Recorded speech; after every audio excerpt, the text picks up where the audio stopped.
예. 여드름을 좀 덜 여드름이 나게 하거나 여드름을 좀 완화시킬 수 있는 화장품을 선택하려면 뭐에 주의를 해야 되나요? 그러니까 일단 그 여드름 일으키는 게 여드름이 피지 분비가 많이 되고 막히는 거라서 오일 성분 들은 거는 좀 피하시는 게 좋을 것 같아요. 그리고 뭐 화장품을 고를 때 좀 어려운 거긴 하지만 넌 코메도제니, 뭐 코메도제니 이렇게 돼 있어요. 코메도가 면포, 그 여드름 물질 얘기하는 거고, 난이라는 건 노라는 거죠. 없다는 거죠. 그래서 난 코메도제닉이라고 써 있는 화장품을 고르시면 좋을 것 같고요. 그리고 화장품 중에서는 그 색조 화장, 특히 파운데이션, 그다음에 뭐 이런 것들이 잘 일으켜요. 그래서 이제 사실 파우더 같은 그런 제품을 쓰는 게 좋은데, 그게 또 잘 안 가려지니까 결국은 또 비비크림이나 파운데이션을 쓰시더라고요. 그러면 일단 쓰더라도 집에 와서는 깨끗하게 씻어내야죠. 근데 이제 주의할 점은 너무 빡빡 문지른다거나 하면 더 심해질 수 있으니까 가볍게 하되 좀 깨끗하게 씻어내고, 그리고 보습 크림으로 마무리하시는 게 좋을 것 같아요. 뭐 클린저 선택에는 특별히 뭐 주의할 점은 없나요? 클린저도 예. 너무 자극되는 건 피하는 게 좋고요. 이제 오일로 사실은 그 씻어내는 경우가 굉장히 많죠. 오일로 이렇게 화장을 닦아내는 경우. 사실 오일로 닦는 거는 여드름 환자에서는 그렇게 추천드리고 싶지 않아요. 그래서 오일 프리한 제품.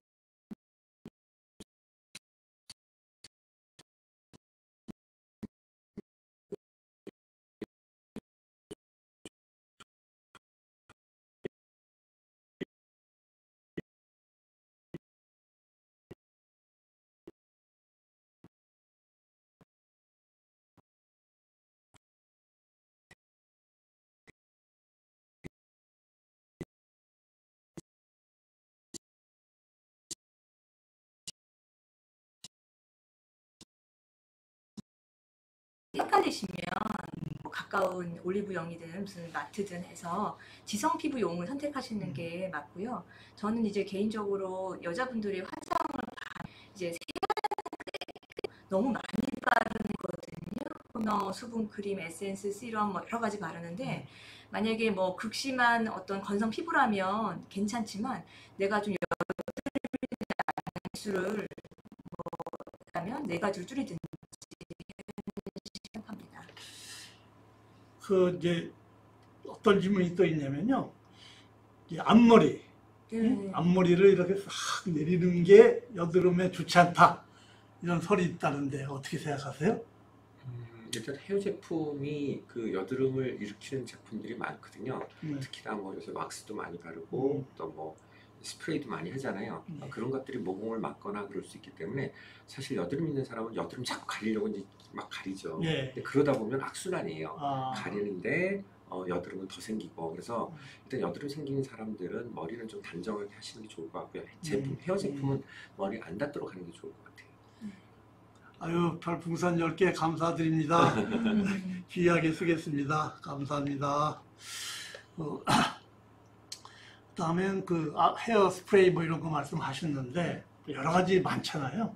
무스도 있고 뭐 스프레이도 있고 에센스, 그다음에 샴푸의 선택 이런 것들 다 하나하나 다 주의를 해야 되나요? 그렇죠. 여드름에? 그럼요, 해야죠. 여드름 있는 사람들은 그 성분을 좀 보시고 아까도 얘기했지만 오일 성분이나 또 이렇게 피부에 안 좋은 성분들이 있는 거는 좀 안 썼으면 좋겠어요. 그런 건 좀 주의하시면 좋을 것 같아요. 염색은 어때요? 염색? 요즘 염색 많이 하는데 여드름이 안 좋을까요? 저 개인적으로는 염색은 그렇게 영향을 주지 않는 것 같아요. 염색은 보통은 이제 흔히 뭐 트러블을 일으킨다고 하면은 그거는 알레르기 반응이거든요. 그 여드름하고 알레르기하고는 헷갈리시면 안 되죠. 알레르기는 가렵고 좀 다르죠. 제 얼굴이 너무 크다 그러셔서 뒤로 좀 빠졌습니다. 원래도 얼굴이 좀 큽니다. 이거 참.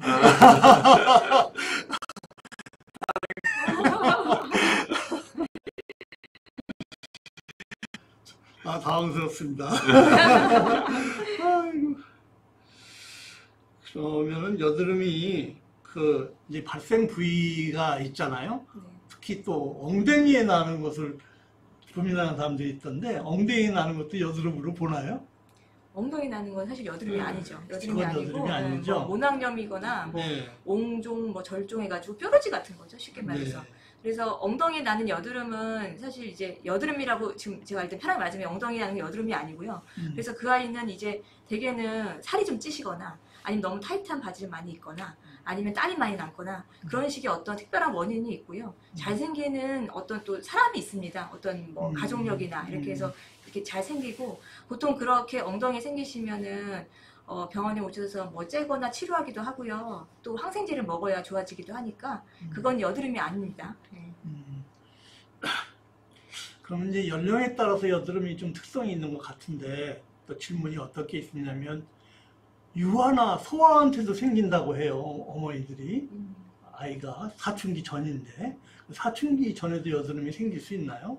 생길 수 있죠. 뭐 이제 그 신생아 이런 애들도 생기거든요. 뭐 유아, 그러니까 영아, 유아 이런 애들도 생기는데 사실 유아라고 그러면 보통 저희가 한 뭐 6살 전까지 한 살, 6살 전 그때 사실은 잘 안 생기는데 네. 신생아나 그 영아는 네. 그 이제 부모님 같은 그런 호르몬도 있고 뭐 여러 가지 원인 때문에 잘 생기는데 그런 애들의 그 여드름 발진은 일단 잘 없어져요.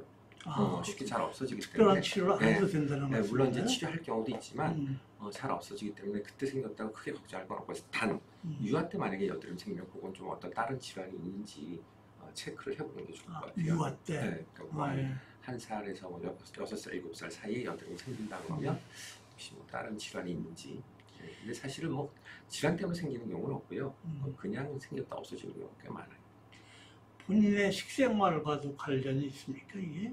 여드름 많은 사람들은 피해야 될 음식이 뭔가요? 그러니까 저는 이제 제가 대치동 학원과 한가운데 개업하고 있어서 학생들이 많이 오고 엄마들이 같이 이제 학생이랑 같이 오게 되면 항상 말씀하시는 것들이 이제 얘가 밖에서 음식을 많이 먹는다 뭐 이러다 보니까 여드름이 심해진다. 사실은 엄격히 말하면 틀린 말은 아니거든요. 그러니까 이게 원래 그 뭐 여러 가지 논문이나 뭐 이런 데 보면은 뭐 글라이세믹 푸드라고 해가지고 그러니까 말 그대로 단 음식 그러니까 뭐 그리고 글루코스가 많은 거, 뭐 빵류, 아니면 뭐 쪽보리, 사탕, 콜라, 뭐 탄산음료 이런 것들이 여드름을 악화시키죠. 청소년들이 좋아하는 그러니까 다 좋아하는 거죠. 그래서 이제 사실 또 여자 같은 경우에는 여학생들, 뭐 대학생들도 과자 먹고 뭐 이런 거 좋아하거든요. 그러다 보고 빵 좋아하고 단 거. 그러니까 여드름이 사실 그런 것 때문에 생기죠. 그래서 저는 이제 상담할 때 그 얘기도 하거든요. 뭐 엄마들도 계시니까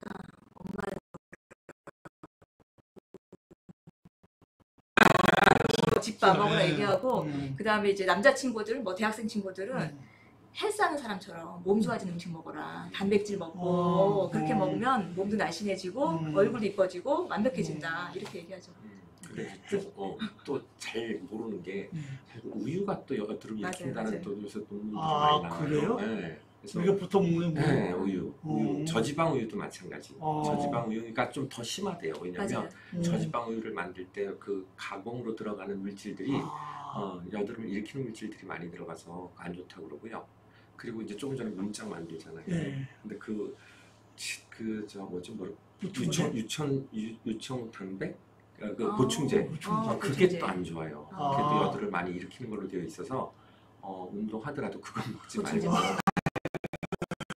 단백질 먹는 건 좋지만 그 인공으로 만든 보충제는 안 드시는 게 여드름이 많이 난다면 안 드시는 게 좋은 걸로 되어 있어요. 그러네요. 그렇죠. 헬스 하시는 분들 잘 알아두셔야 되겠습니다. 보충제가 별로 여드름에 좋지 않답니다. 또 이 어린 학생들이 특히 학원가에 계시다니까 잠 못 자는 것하고 아주 불가분의 관련이 있나요? 관계 있어요. 정말 관계 있어요. 제가 보기엔 정말 관계 있어요. 이게 이제 진짜로 애들 막 1시, 뭐 새벽 2시까지 공부하고 이러거든요. 그러면은 여드름이 좋아질 수가 없어요, 사실은. 그리고 더 슬픈 거는 치료를 못 받아요. 시간이 없으니까. 그래서 저는 사실 저도 이제 사춘기 애들을 키우는 엄마로서 그러니까 오시면 제가 이제 오자마자 뭐 관리 얘기하면 사실 엄마들은 즐겁하거든요. 왜냐하면 공부할 시간도 없고 학교 갔다 와서 집에서 밥 잠깐 먹고 학원 가야 되고 뭐 이러니까 저도 이제 그 입장을 충분히 이해하니까 저는 애들한테 항상 얘기하는 게 세안 깨끗이 해라. 세수. 왜냐하면 남자애들이 뭐 여학생은 모르겠어요. 저는 이제 아들만 키우니까 남학생들이 세수를 정말 대충 하거든요. 정말 대충 하거든요. 깨끗하게 하는 애들이 일부예요. 근데 그 얘기를 제가 했을 때 엄마들의 반 이상 공감을 하거든요. 그러니까 깨끗하게 하는 친구들은 정말 관심 있는 친구들. 그래서 제가 일부러 병원에서 클렌저랑 토너랑 스크린 같은 거 처방을 또 해줘요. 일부러 남자들 아이 엄마들은. 그래서 얘한테 요거 화장실에 놔두고 너가 쓰는 너용, 네가 쓴 너만 쓰는 클렌저에다가 너만 쓰는 스킨이고 이것만 잘하면 너 좋아진다 이렇게 얘기하거든요.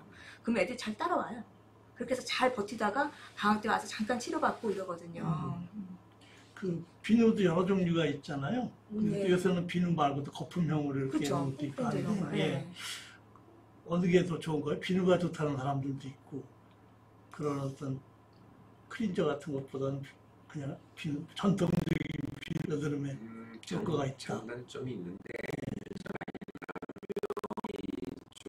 안주 많이 들어있다.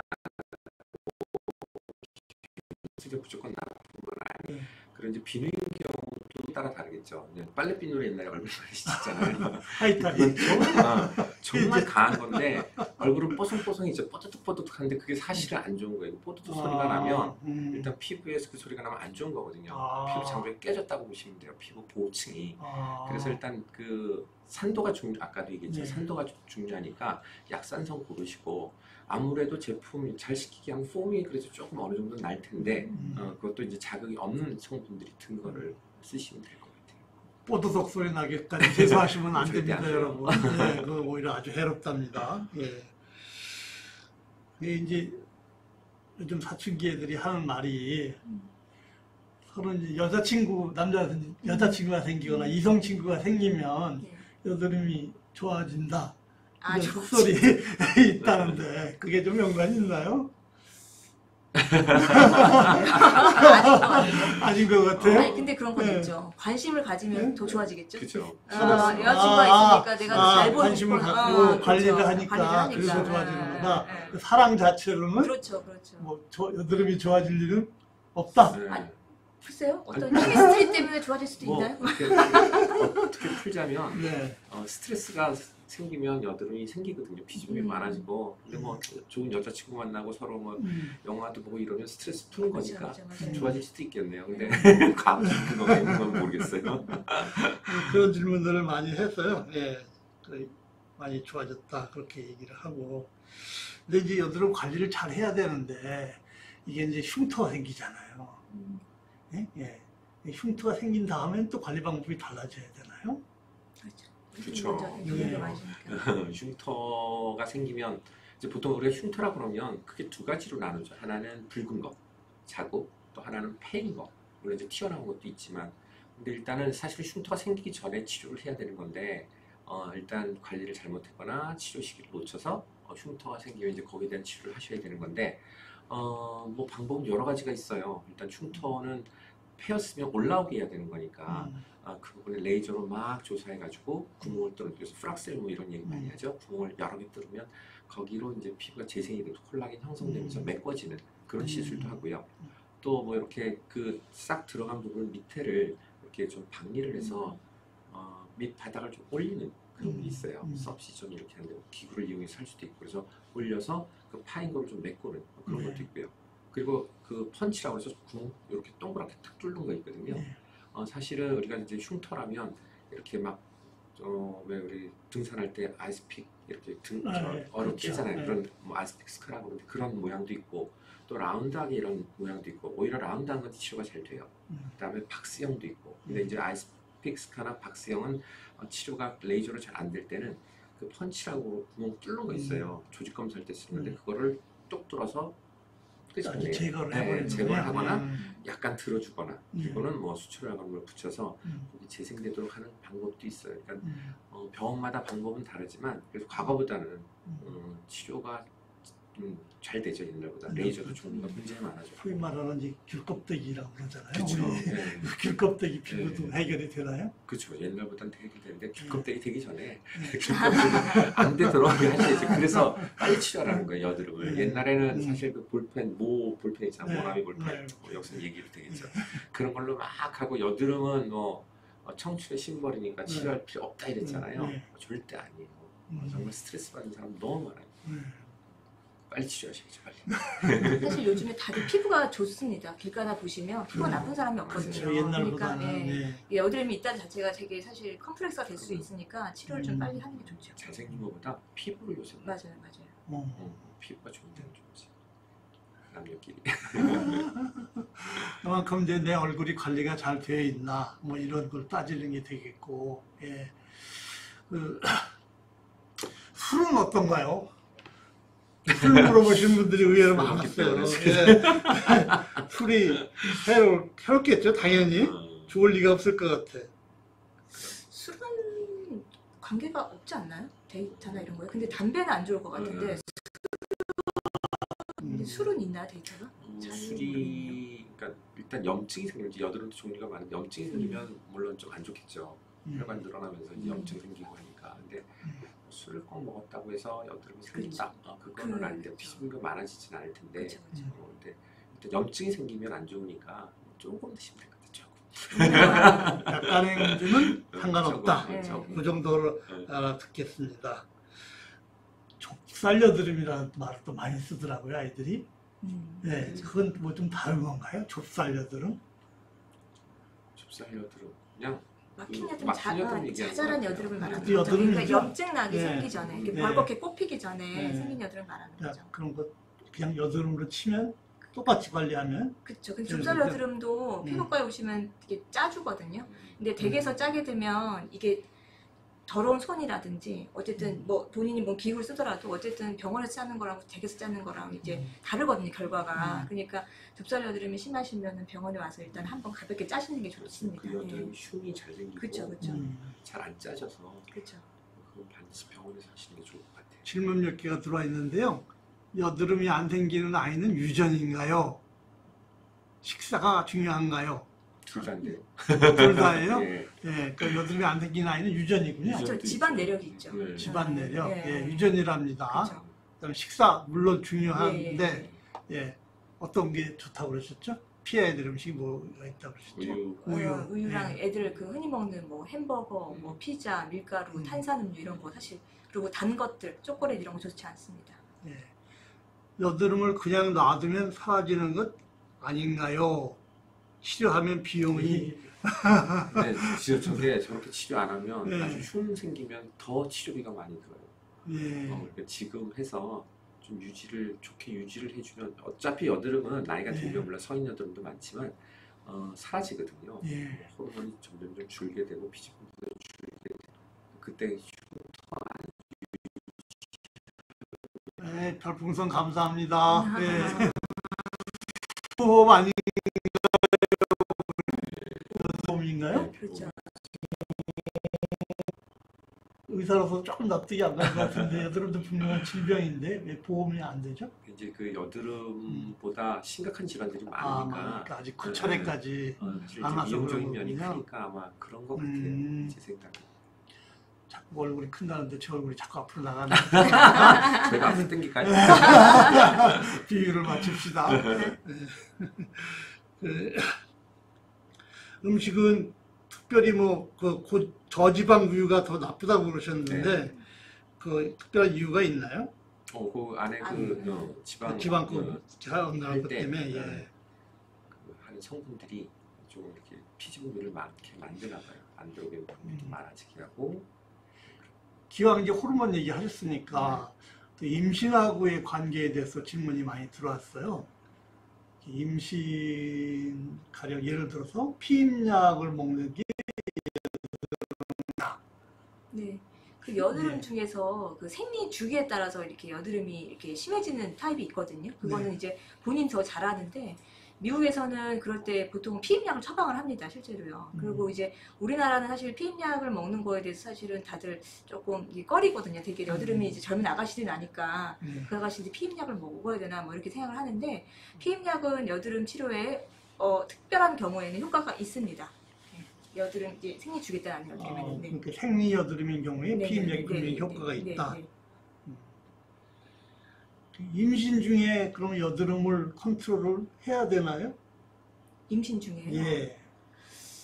임신 중에 여드름이 기억이 좋아지나요? 좋아지던가요? 아니었던 것 같기도 하고. 꼭 그냥 임신하면 좋아지고 안 좋아질 건 없는데 네. 일단 뭐 임신 때도 일단 여드름 생기면 흉지니까 치료를 해야 되겠는데 이제 주의점은 임신했을 때 약은 절대 안 되는 거고 약 먹는 약은 절대 하면 안 되거든요. 기형할 가능성이 있어서 그런 거 해야 되니까 이제 관리를 해야 되는데 관리도 그러니까 케어하면 치료도 그냥 임신과 상관없는 치료가 또 있어요. 네. 병원에 피부과 가시면 그래서 그런 임신 때 쓰지 못하는 치료 이외의 걸 쓰시면 관리가 되죠. 그러니까 임신해서도 여드름 관리는 하셔야 되겠죠. 예. 그러니까 피부과를 가셔야 되겠네요. 네. 임신해서 좀 여드름 하다 보니까 심해지면. 평생 관리해야 되네요. 네. 사춘기 관리해야 되고, 대학생 때 관리해야 되고, 그러니까, 네. 임신에도 관리해야 되고. 그러네요. 네. 아이고야. 근데 임신하면 보통 여드름이 더 성한 경우가 많은가요? 좋아졌던 것 같아요. 좋아진 경우가 좋아지는 많습니다. 것 같아요. 예, 네. 예. 그러니까 여러분 피임약을 먹으면 생리 여드름에는 도움이 분명히 되고요. 임신 중에도 여드름 관리는 필요하다고 그러십니다. 질문 들어왔는데요. 피자, 우유 아이들이 제일 좋아하는 건데 이거 먹으면 먹으면서 먹으면서 해결할 수 있는 방법. 사실 대부분 먹고 있죠. 먹으면서 해결하고 있죠. 네, 대부분. 예, 사춘기 애라면은 저는 아까도 말씀드렸는데 정말 세수 꼼꼼히 열심히 하고 좀 관심을 가지고 자기 얼굴 좀 보고 바른 약도 요즘에 잘 나오거든요. 이제 저희 처방하는 게 좀 남자애들 센 거는 에피듀오겔, 듀아겔 이런 거 있는데 그건 굉장히 잘 나옵니다. 사실 이제 우리나라는 피부과가 근처에 너무 많지 않습니까? 근데 미국 같은 경우에는 피부과가 사실은 가기 힘들기 때문에 미국에서는 이제 그 약국에서 여드름 하나 처음 받아가지고 그거를 거의 한 4개월 우려 쓰거든요. 그러면 사실 꽤 괜찮거든요. 근데 우리나라는 다들 조업증이 있어가지고 이제 빨리 좋아지기 원하니까 피부과에 오게 되고 하는데 이제 시간도 없으시고 이렇게 우유, 빵, 피자 이런 거 다 드셔야 되고 하시면 세안 열심히 하시고 바르는 거 열심히 하시면 좋아질 것 같습니다. 항생제는 어떤가요? 항생제 써야 되나요? 여드름에요? 예. 쓰는 항생제가 있죠. 이제 바르는 거가 가끔 자극되는 것들이 있어서 이제 그런 건 조금 주의를 하셔야 될 것 같아요. 피부가 예민한데 발라서 바르는 항생제? 예. 아니, 바르는 지금 조금 이거 두 가지 제가 말씀드린 거는 세요, 사실. 세요. 그래서 세요. 그러니까 일반 사람은 괜찮은데 이제 피부 예민한 사람들은 자극될 수 있으니까 설명서를 정말 잘 듣고 피부과 선생님한테 설명을 충분히 하고 써도 되는지 하고 그리고 쓰시면 될 것 같아요. 파머넌트 하거나 이런 것하고는 별로 영향이 없다고 아까 그러셨죠? 파마, 예. 이제 사람들이 또 여행하면서 어떻게 특별히 준비를 해가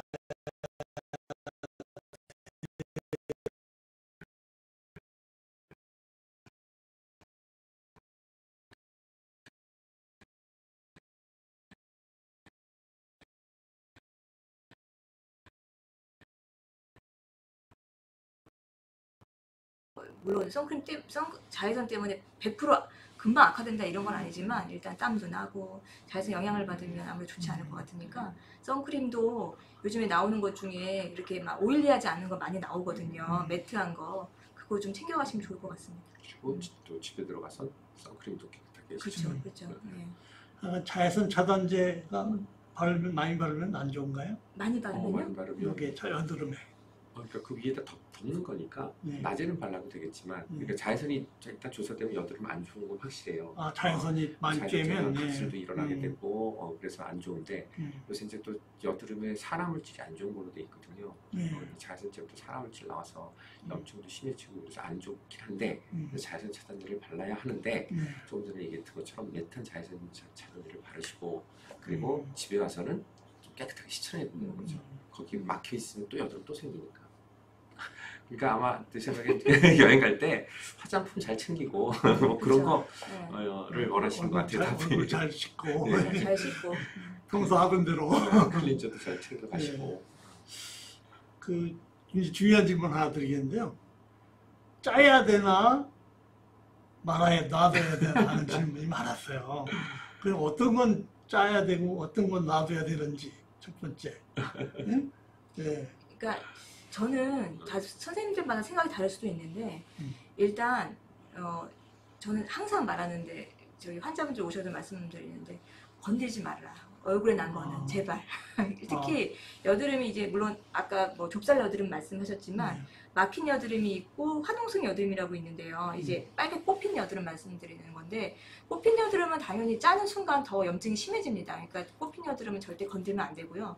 사실 이제 건들고 싶은 거는 좁쌀 여드름인데 다들 집에서 요즘에는 또 너무 다들 영리하셔가지고 이렇게 익스트랙터를 사요. 인터넷 사가지고 댁에서 이렇게 짜기도 해요. 왜냐면 뭐 피부과 갈 시간도 없으실 거고 비용도 문제가 될 수 있으니까 짜기도 하는데 피부과에서 하는 그 여드름 관리 과정이라는 게 여드름이 이제 사실 이제 짜고 끝나는 게 아니거든요. 한번 모공을 다 오프닝 한 다음에 닫아주는 과정도 있거든요. 그리고 재생하는 과정도 있고. 그래서 보통은 여드름 관리라고 하는 게 뭐 40분, 50분, 1시간 걸리는 이유가 짜고 뒷과정이 있는 건데 댁에서 하시면은 사실 짜고 나서 만약에 아주 전문가처럼 잘 짜더라도 뒷과정이 없으니까 아무래도 이제 모공이 더 넓어질 수도 있고요. 나중에는 그 자리에서 흉터가 생길 수 있으니까 뭐 피부과 의사로서의 입장은 이제 모든 여드름은 안 건드렸으면 좋겠다라는 게 제 입장이고 만약에 건들고 싶으면 사실은 전 짜거나 하지 말라고 하고요. 되려 그 바르는 거 어떤 식으로든 바르는 걸 좀 이렇게 바르라고 하거든요. 네, 저는 그렇습니다.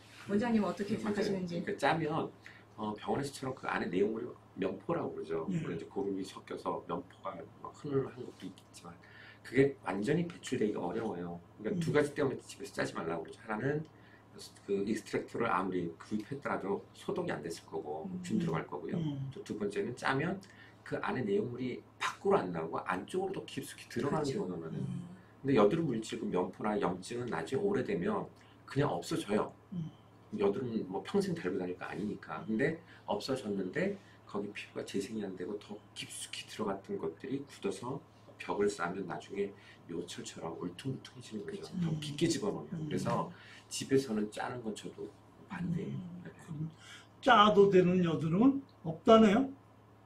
안 짜는 게 좋은데 뭐 하는 수 없이 막 화농져서 터져 나온 거면 뭐 이렇게 가볍게 이제 짜지 말면 가볍게 소독하고 닦아내는 건 괜찮지만 짜는 건 저는 바람직하지 않다고 생각합니다. 인터넷상에 막 여드름 짜는 요령 뭐 이런 건 네. 동영상도 있고 하던데 그리고 그건 정말 짜고 싶으면 화이트 헤드는 이제 안에가 바퀴가 이렇게 살이 덮여 있고 오픈이 안 된 거거든요. 예. 그건 정말 짜기 어려워요. 절대 짜지 마시고. 화이트 헤드. 질문 예. 들어왔는데요. 예. 화이트 헤드 어떻게 뭐 짜줘야 시원하게 나오는데 어떻게 하냐 이러는데 세수로도 잘 나오고 화이트 헤드는 짜지 마시고 이제 정 짜고 싶으면 블랙 헤드라고 이 끝에가 까맣게. 까맣게 열려 있는 게 있어요. 예. 그거는 뭐 그냥 짜야 되겠다. 뭐든 짜야 되겠다. 그것만 짜시고 근데 그것도 짜면 안 되는 건데 너무 짜고 싶어 하시는 욕구가 있으시면 짜는 재미가 보통이 아니라고 쓰셨네. 근데 나중에 흉터 생기시면 속상하세요. 그러니까. 네, 그러니까 신중하게.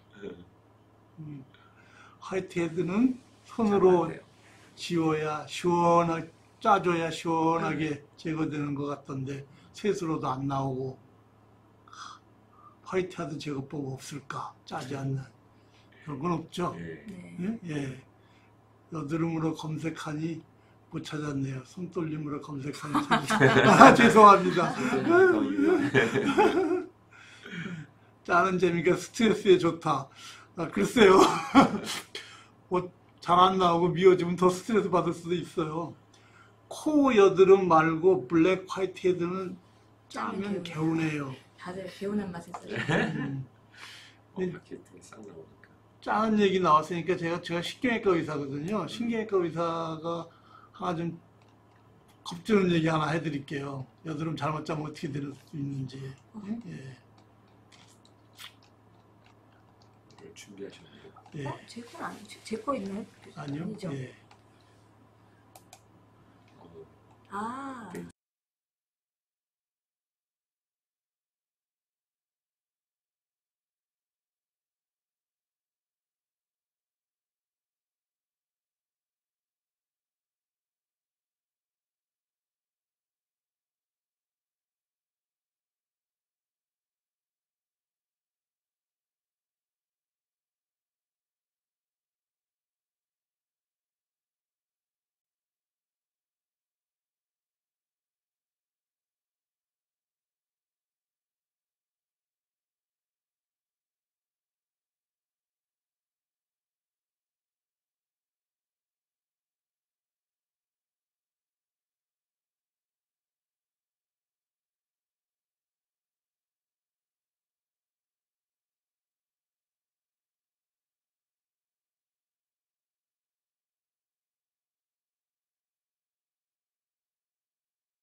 소리 들리나요? 소리 들리세요?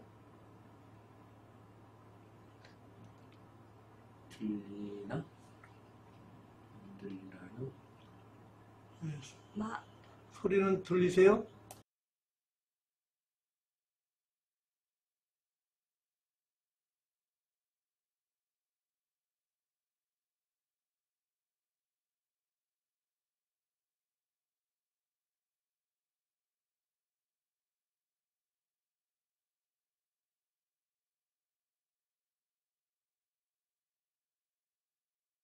네. 예. 비트 올리면 사운드가 안 나와요. 아. 음, 다시 해드려야 되겠다. 아까 예. 좀 전에 했던 PPT에 이제 나왔던 거 건드리지 마시라고. 좀 전에 삼각형 보였잖아요. 삼각형. 예. 이 삼각형에 이제 생긴 여드름은 건드리지 마십시오. 잘못하면 이제 이게 뇌로 들어갑니다. 예. 지금 소리 나오죠? 예. 네. 그냥 진행하겠습니다. 소리 들리시죠? 예. 그래서 이제 여드름 얘기를 좀 풀어나갔는데, 이제 정리하면은 이제 연령별로 여드름이 신생아, 광범위한 연령층의 여드름이 다 있고, 또 신체 각 부위에 또 다양하게 발생을 하는데, 엉덩이에 난 것은 여드름이 아니다. 네. 등까지는 여드름인 것 같은데, 그죠? 좁쌀 여드름도 이제 그 여드름의 한 종류니까 똑같이 하면 된다. 특히 고3 여러분 잠을 많이 주무셔야 여드름 치료에 도움이 된다. 또 음식 조심하는데 보충제, 저지방구육 이런 것들이 의외로 여드름에 해롭다는 사실이 알려졌네요. 예. 여러분들 어떻게 생각하세요? 그 남자분들 운동하실 때 보충제 많이 드시죠? 합니다. 예. 그러면 도대체 수면은 어느 정도를 취하는 게 이상적일까요? 피부에는? 예민한 문제인데 한 6시간 정도는 7시간 정도 7시간 정도. 않을까 싶은데요.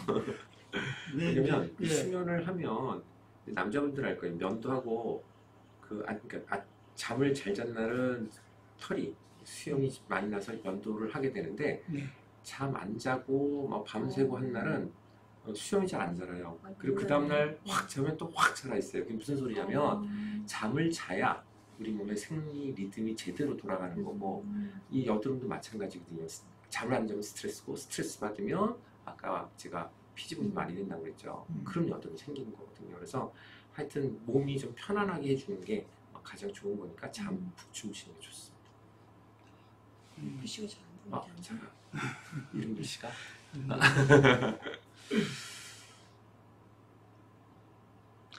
그다음에 요즘에 이제 최신 연구 동향이 뭐 새로운 게 있나요? 과거와 달리 좀 그 사이에 여드름 치료에 좀 획기적인 발전이 있었습니까? 참 오래된 고민 아니에요, 이 여드름이? 그렇죠. 예. 근데 저는 이제 뭐 새로 레이저가 이제 나와서 뭐 레이저 회사에서 광고도 하고 저희가 어떨 때 데모도 하고 또 이제 어떤 병원에서는 정말 레이저에 정말 혁신적인 거라고 이제 광고를 엄청나게 하거든요. 그러면은 환자분들 중에서는 뭐 제가 이제 블로그를 하는데 블로그에다가 원장님 병원도 그거 있어요? 그럼 저희 없거든요. 아, 그러면 이제 제가 굉장히 떨어진 느낌이 드는데 사실 이제 모든 치료라는 게 FM이 있지 않습니까? 굳이 거기까지 안 가도 되거든요. 근데 환자분들은 자꾸만 이제 뭔가 새로운 거면 이제 베스트일 거라고 생각하는데 그게 아니라 그냥 기본만 잘 따라도 충분히 좋아질 수 있거든요. 그렇게 옆길로 안 가도 되거든요. 그래서 저는 이제 뭐 이렇게 오시면은 저는 그런 레이저 없고 하지만 여드름 그냥 저희가 이제 저희 하는 스타일대로 이렇게 잘 치료할 수 있으니까 따라오라고 말씀드리는데 사실 너무 이제 요즘에 광고가 너무 많다 보니까 좀 많이들 현혹이 되는 것 같습니다. 그러니까 그 레이저나 이런 게 좋은 것들이 있는데 무조건 그 고가의 레이저도 그냥 기본적인 것들이 있거든요. 맞아. 뭐 피지 억제하고 붉은기 완화시키고 그 정도 쓰면 되는데 막 이것저것 찾는 사람이 있어요. 물론 이제 필요할 때도 있어요. 있는데 모든 사람이 다 그걸 써야 여드름이 좋아지는 게 아니기 때문에 일단은 기본적인 여드름 치료를 하고 안 되는 사람은 이제 뭐 이것저것 뭐 생각을 해봐야 되겠죠. 뭐 치료 방법도 여러 가지가 다양해서 매번 뭐 다른 것도 있지만 굉장히 다양하게 나오잖아요. 근데 그게 다양하게 나왔다고 해서 무조건 여드름에 좋은 거다는 아니니까 판단을 잘 하셔야겠죠. 광고에 보면 네, 피지 익스트랙트 광고를 요즘 많이 하더라고요. 하더라고요. 그 네. 도움이 되나요? 예? 그건 이제 여드름 제거가 아니고 피지를 제거하는 것 같더라고요, 보니까. 사실 저는 그 레이저 먹거든요. 원장님 피지 익스트랙트? 그런 예, 것 같아요. 예, 짜- 짜는 이렇게 피지를 석션하듯이 석션하듯이 그게 막 뭐냐면, 하더라고요. 그게 예. 뭐냐면 이제 그냥 석션만 하는 게 아니라 석션하면서 레이저 빛을 조사하면 그 피부를 당기잖아요. 네. 그러니까 피지선이 좀 더 위로 올라오겠죠. 네. 그리고 때려주면 좀 피지선 파괴가 잘 된다라는 네. 컨셉으로 나온 거예요. 원래 이제 빼니까 네. 여드름도 그거가 있다고 해서 기존 치료보다 뭐 100배 낫다 이런 건 아니에요. 아. 그러니까 치료가 사실 별거 많아요. 그러니까 옛날부터 선생님도 하시겠지만 이렇게 발라가지고 빗을 쬐면 그치, 그 PDT. PDT라는 역동, 예. 광역동 치유라는 게 있어요. 그러면 피지선도 파괴되고 여드름 일으키는 균도 파괴되고 이제 그런 것도 있고 뭐 굉장히 많거든요, 종류가. 아까 항산화제가 또 도움된다고 해서 그 수소 치료로 막 하고 이런 것도 하는 것도 있고 종류 되게 많아요. 근데 네. 그게 다는 아니라는 거죠. 때는 이제 여름이 됐어요. 네. 근데 이제 여름철에 특별히 더 뭐 신경을 써야 될 점이 있을까요? 땀도 많이 흘리게 되고 야외 활동이 많지 않습니까? 예, 예. 그러니까 이제 아무래도 있던 여드름도 좀 더 약간 더 심해지니까 또 이제 뭐 피서도 가고 이렇게 가다 보니까 외양도 많이 신경 써서 환자분들이 많이 병원을 찾게 되죠. 그리고 대학생이나 학생들 같은 경우에는 이제 방학이니까 병원에 와서 열심히 치료를 하는 것 같습니다. 예. 아, 유명하신 분 같은데, 예, 맞습니다. 예, 출연진 분들, 예, 다시 한번 소개를 드릴까요?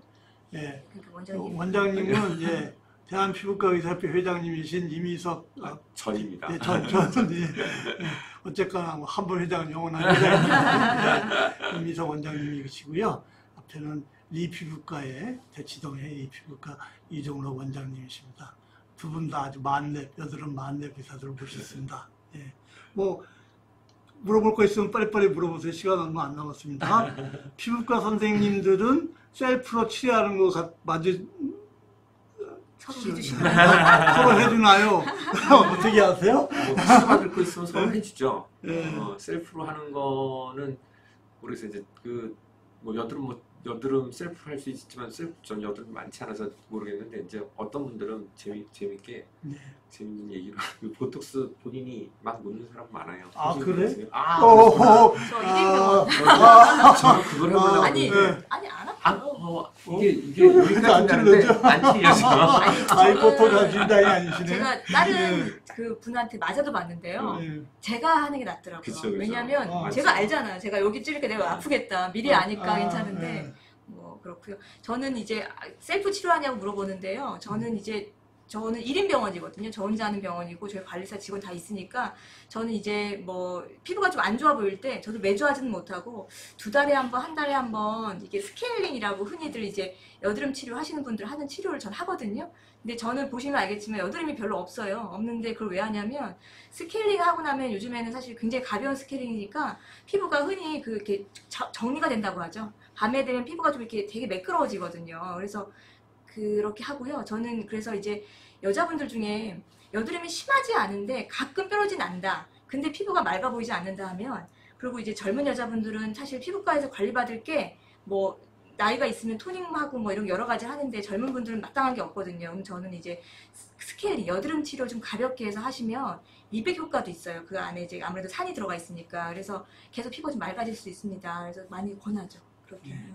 아, 치과만 스케일링 하는 게 아니고 음. 피부과도 스케일링 저희 하는 스케일링이라고 표현합니다. 스케일링이라고. 그럼 어떻게 하는 거예요? 그 제스너나 쿰스라고 같은 이름인데 네. 용액이 있거든요. 네. 이게 에탄올 베이스에다가 약산이 섞여져 있는 약인데 그걸 하게 되면은 이제 피부가 좀 이렇게 정리가 돼요. 아주 약한 스케일링이 되는 거예요. 필링을 아주 약하게 음. 해보시면 돼요. 그럼 이제 막힌 여드름이 약간 열리죠. 열리니까 정리가 되죠. 일종의 박피 살짝 아주 가벼운. 네. 그렇게 강하게 하면 절대 안 되고요. 예. 그걸 가볍게 해주면 피부가 촉촉해져요. 그래서 또 운동도 되고. 아이고 별풍선 감사합니다. 아. 칭찬까지 해주셨네요. 세 분 피부가 다 너무 좋아 보이세요. 짱 박사님 감사합니다. 칭찬까지 해주시고 별풍선도 감사하고요. 예. 보톡스 바늘로 풍선 터트린 분이네요. 헬스장에서 봤는데. 아, 왜냐했어요? 그거 저 정말. 인상이 좀 하얘달라고 해가지고. 뭐죠? 그 생명, 네, 소생, 맞습니다. 델기. 그걸 또 보톡스 바늘로 찌우셨어요? 저 보시면 좀 많이 해주세요. 좋은 그거라서 예. 환자분들한테 많이 도움될 것 같아요. 지난번에는 모발이식 한 원장님 모셔가지고 모발이식 그걸로 터트렸는데. 그래서, 비용이 어느 정도? 이게 보톡스 말씀하시는 건가요? 아니죠. 아니죠. 여드름 스케일링? 예. 네. 과거처럼 그렇게 많이 안 비싸요. 음, 그러니까 그냥 편하게 봐주셔도 될 것 같아요. 그냥 한 달에 한두 번이라도 하시면 되니까. 저희도 안 비쌉니다. 네, 네. 저희는 이제 학원가라서 네. 정말로 안 비쌉니다. 오세요. 피부 편하게 스케일링. 봐주시면 예. 네. 치과만 스케일링 하는 거 아닙니다, 네. 여러분. 피부 스케일링도 엄연히 있습니다. 저부터 해야 되겠는데요. 근데 제 나이 때 피부 좋다는 얘기는 참 오래간만에 들어봤습니다. 예. 또 질문들 많이 해주십시오. 예. 피부과는 여름에 가야 좋나요? 겨울에 가야 낫나요? 아니 사시사철 오셔야죠. 사시사철. 그러니까 오라는 게 아니라 피부는 사시사철 관리를 하셔야 되니까. 그렇죠. 예. 네, 그러다가 해결이 안 되면 피부과 와야 되는데 옛날에 뭐 햇빛 많이 쬐니까 뭐 여름에 안 가고 뭐 겨울에 가고 이러는데 그거는 이제 막 상처가 나는 치료를 하면 나중에 이제 재생될 때 나중에 색소 침착이 생기거나 뭐 이럴까봐 땀도 하고 햇빛도 많이 쬐면 또 그런 건데요. 이 여드름 그렇게 그런 게 아니니까 사실 아무 때나 와서 심하면 받으셔야 되겠죠. 겨울철에도 의외로 여드름이 많이 생기나 보죠? 근데 여름보다는 좀 덜하죠. 생긴다는 표현보다는 여드름 치료할 시간이 충분하죠. 방학이니까 아무래도. 목 뒤에 난 것 가지고 굉장히 한의사들이 발제라고 하는 부분, 이게 뭐 헤어라인 근처에 생기는 아주 심한 염증 같은 게 많이 네, 그런 거 있죠. 발생하거든요. 그건 여드름하고 좀 다른 다르죠. 거죠. 병이죠. 모낭염. 모낭염이고. 이제 막 그냥 조금 더 깊게 들어가면 굉장히 염증처럼 막 생기고 하는 게 막 겨드랑이 생기고 그건 여드름은 아닌데 일단 두피에 생겼으면 여드름 간혹 가다가 여드름이 어떤 중대한 질환의 전조 증상이 될 수도 있는 건가요? 그 전조 증상이라기보다는요. 요즘에 그 항암 치료를 하는데 무슨 여러 치료제가 타겟 세라피라고 해가지고 그 타겟 세라피 하는 그게 이제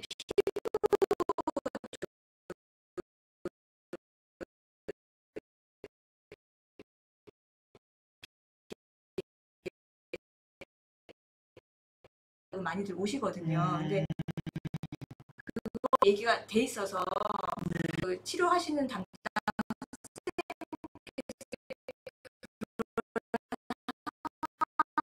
표적 치료제라는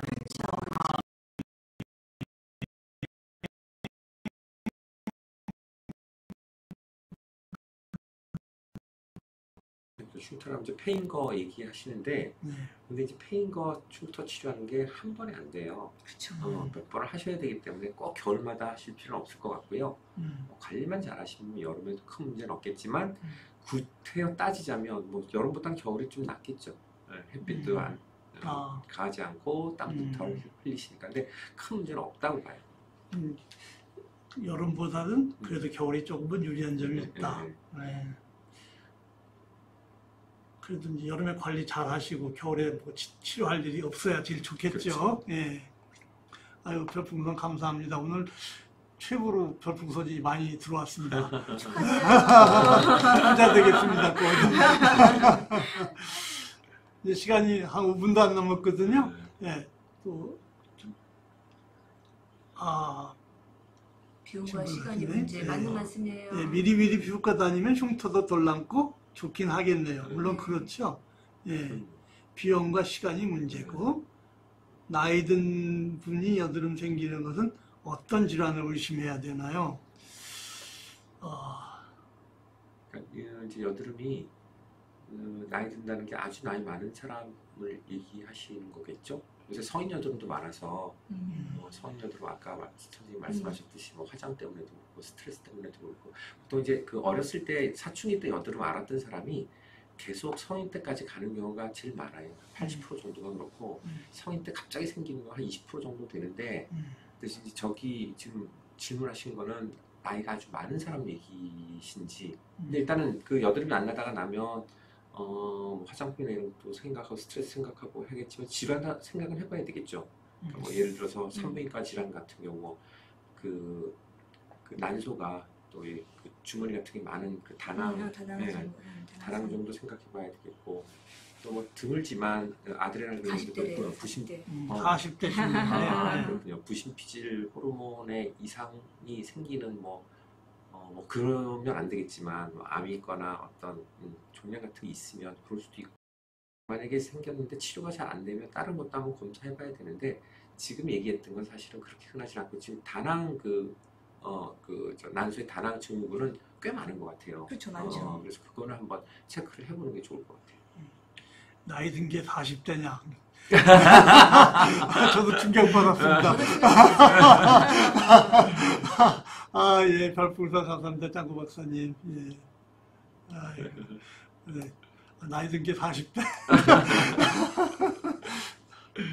아, 충격입니다. 오늘 참 좋은 말씀 많이 해준 두 분 원장님께 감사드리고요.